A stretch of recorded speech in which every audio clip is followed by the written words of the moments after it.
The party at Plum Creek had never meant to winter in Nebraska, and by February the cold in the Platte Valley was killing the livestock where they stood. 4 wagons, 11 adults, 6 children, bound from Missouri for Colorado in the September of 1879, and stopped cold by the early storms at the end of October. Not a blizzard, just a steady drifting cold that closed the trail and would not open it. A week, they told each other. Then November came, and the snow stayed. Then December. By January, there was no more pretending.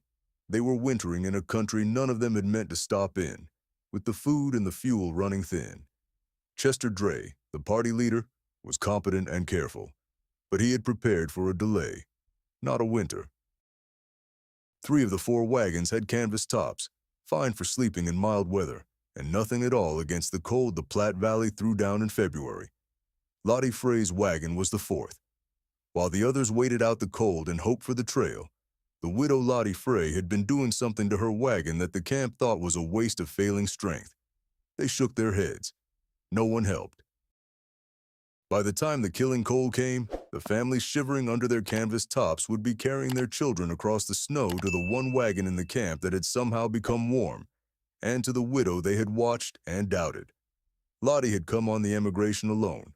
Her husband Marcus had died of a fever in St. Louis in August, just before the party left, and Lottie had decided to go west anyway, because there was nothing holding her in Missouri, and she had heard that the land in Colorado was good and cheap, and she had a sister in Denver. She was 38 years old, and she drove her own wagon, which had been their wagon and was now hers alone. The canvas top of the Frey wagon was different from the others. Marcus had been what people in his generation called a thorough man. He did things once and did them correctly, and when he had prepared the wagon for the crossing, he had replaced the standard single-layer canvas top with a double-layer top, sewn by Lottie from 2 pieces of heavy duck canvas, with a gap of about 3 inches between the layers that had been stuffed with a thin layer of raw wool batting. This was Marcus's engineering, not an emigrant convention. It was something he had thought through and specified, and that Lottie had sewed because Marcus had asked her to, without understanding at the time why the double layer was necessary. She understood now. In an ordinary temperature, the double-layer canvas top made the Frey wagon warmer than the other wagons by a margin that was noticeable, but not dramatic. In the temperatures that Nebraska produced in February, which ran in the first week of that month between 24 and 31 below 0 Fahrenheit, the difference between a single layer of canvas over a sleeping person and a double layer with a wool batting insulation was the difference between a miserable night and a tolerable one, and in conditions that were severe enough to be dangerous, that was the difference that mattered. But the canvas alone was not the thing that made the Frey wagon the warmest shelter in the camp. The thing was the snow. Chester Dray had organized the camp with the wagons in a rough circle, the standard trail arrangement, and the space inside the circle was kept clear of deep snow by trampling. The wagons themselves sat in their natural condition, canvas tops above the snow line, wheels on the ground. Lottie Frey's wagon was at the northwest corner of the circle, the most exposed position, which she had gotten by virtue of arriving last at the campsite and being assigned what remained. She had not complained about this. What she had done in the 3rd week of January was bank the snow. She had noticed, during a cold snap in late December, that the drift that formed against the northwest wheel of the wagon was warmer than the air. Not warm, not comfortable, but perceptibly less cold, because the snow was insulating the wheel and the lower side of the wagon body from the direct cold. This was not a discovery. It was an observation that connected to something she had read once in a Swedish almanac her father had kept, about how Norwegian farmers winterized their log houses by piling snow against the base of the walls. Snow is a poor conductor of heat. Packed snow around a structure keeps the cold air from circulating directly against the structure's surface and prevents the wind from extracting heat directly. She spent 2 days, in temperatures that were merely cold rather than extreme, packing snow against the sides and the wheel beds of the wagon to a height of about 3 feet, as high as she could conveniently build a snowbank by herself. She did this systematically, going around the wagon in sections and packing each bank firmly so it would not blow away. She packed snow under the wagon body as well, eliminating the ventilated space beneath the wagon that in normal weather was useful, but an extreme cold allowed air to circulate directly below where she was sleeping. Chester Dray saw her doing this and asked what she was building. She explained. He said he had not thought of that. She said her father had read about it in a Swedish almanac. He said it was sensible and went back to his work. When the extreme cold came in the first week of February, the camp at Plum Creek had a crisis that was slow and manageable, and that Lottie had anticipated.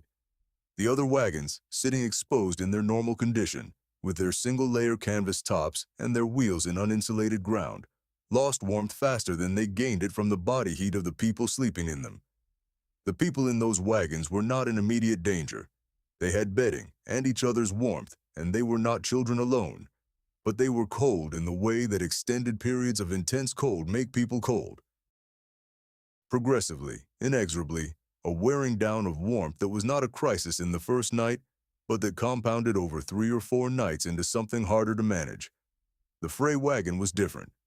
The snowbanks, by the 4th night of the extreme cold, had frozen solid, not packed, but structural, ice hard, a permanent insulating wall around the lower portion of the wagon. The cold air could not circulate directly against the wagon body below the 3-foot line. The wool-batting double canvas top insulated the sleeping area from above. Lottie was sleeping in a space that the cold was attacking from all sides and finding adequately defended. The interior temperature of the Frey wagon, measured by the mercury thermometer Marcus had packed and that Lottie checked each morning, held between 34 and 38 degrees Fahrenheit through the 5 nights of the extreme cold. Outside, the temperature did not rise above 24 below for 3 consecutive days. 35 degrees inside against 24 below outside. Not warm, but survivable, and far more survivable than the other wagons. On the 3rd night of the cold spell, Chester Dray came to the Frey wagon and asked Lottie if she could take in 2 children from the Hartwell wagon, whose canvas top had split at a seam in the wind and was no longer providing adequate cover. She said yes. The 2 children came and slept in the Frey wagon, and Lottie was, for the duration of that winter, the person in the camp with the warmest shelter. Chester Dray, who was the kind of man who understood when he had learned something, spent the next 2 days doing what he could to bank snow around the other wagons. He did not have Lottie's head start. The snow around his wagon was not as solidly built as hers, but the principle worked even imperfectly, and the other wagons were measurably warmer by the end of the cold spell than they had been at the beginning. He told the group, at a council around the cook fire when the cold lifted slightly, that the Frey wagon's arrangement had been the right one, and that if they had another cold spell before the trail opened, everyone should bank their wagons properly. Following Mrs. Frey's method, one of the men asked how she had known to do it. Lottie said her father had a Swedish almanac. The man said he didn't know almanacs had that kind of information. Mine did, Lottie said. The party reached Colorado in April of 1880, 5 months after they had intended to. They had lost no one during the winter at Plum Creek, a fact that Chester Dray attributed in part to the management of the camp, and in part, explicitly, in the account he wrote of the crossing, to Mrs. Frey's winter arrangements. He wrote specifically that the double canvas top of the Frey wagon and the snow banking around its base had provided a level of cold protection that the other wagons had lacked, and that when conditions became extreme in February, the modification had been both effective and teachable, that once demonstrated, it could be applied to any wagon in any camp, requiring no materials except what was already on the ground. He sent a copy of the account to the Emigration Society in St. Louis that had organized the crossing, along with a recommendation that the double canvas top and snowbanking method be included in the Society's winter travel guidance. Whether they included it, Lottie did not know. She did not correspond with the Society. She settled in Denver, found her sister, and spent the next several years in the city learning a trade. She became a seamstress, which was practical given her skills, and eventually a dressmaker of some reputation in the Denver streets where the wives of the silver men bought their clothes. She sewed with a precision that her clients commented on. Seams that were flat and true, joins that did not pull, insulation that lay evenly and held its loft. She said it was habit. She had always sewn for function, not just appearance. What she thought about sometimes, on cold mornings in Denver, was the 5 nights in the Frey wagon while Nebraska ran 30 below and the camp was down to its last adequate shelter, and the mercury in Marcus's thermometer held at 35 inside. Not warm, not comfortable, but enough. And the two Hartwell children slept on either side of her, and the cold pressed against the snowbanks that pressed against the wagon and found nothing it could take. Marcus had built the double canvas because he believed in doing things correctly. He had not lived to see what it was good for in the worst conditions. But the wool batting he had specified, and the seams Lottie had sewn through the cold autumn nights before they left Missouri, had held at 35 against 24 below in a Nebraska field for 5 days and 5 nights in February of 1880. What a person prepares becomes what saves them. That was what Marcus had known, and what the winter at Plum Creek had confirmed, and what Lottie Frey had carried west into Colorado and forward into the rest of her life. If this story made you think of someone who prepared carefully for what others never thought would happen, leave their name in the comments. And if you want to hear more stories about the women the frontier underestimated, subscribe. We tell them one at a time, and we don't rush them.